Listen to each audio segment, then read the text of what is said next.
The Pine is an overstable mid-range from Westside Discs. That's from the 2017 Trilogy Challenge. Let's take a look.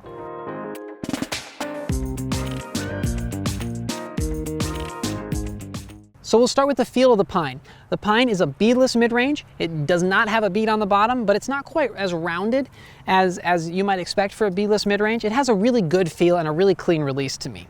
It doesn't have too wide of a rim. It's a little bit faster than something like a Gatekeeper or a Sling, so it is a little bit wider than that, but it's not quite all the way up to a Warship. I would say it's about the same speed as a Bard, it just flies a little bit straighter. For plastic, my Pine here is in the VIP plastic, and the VIP plastic is very durable and pretty grippy, and discs in the VIP plastic tend to be just a little bit more overstable than the same disc in the tournament plastic. For the flight of the Pine, the numbers are a speed 5, a glide 4, a turn of 0, and a fade of 2. And I would say that's pretty accurate. Out of the hand, if I put it on a little bit of a hyzer, it would hold that angle and fly very, very straight and have just a gentle fade at the end.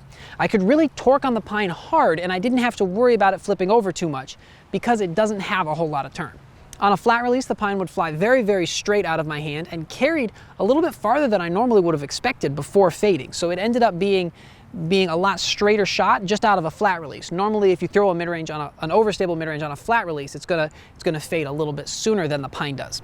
And on an anhyzer release, the Pine would glide pretty far to the right, but then it would have that fade out at the end. And it doesn't like to fly on an anhyzer line. Unless you have one that's pretty seasoned, you're not gonna be able to get an easy anhyzer flight. You gotta kind of force it on that line. So what shots is the Pine really good for? I really like the Pine for hyzers.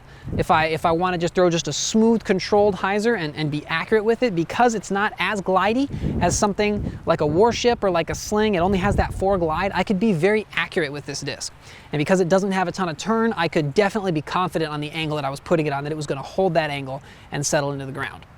I also really liked it, like I said, for that straight shot. I could throw it flat and know that it was going to fly dead straight, and I didn't have to worry about the wind flipping it over or something like that. It could just go straight and then have that little bit of left finish at the end.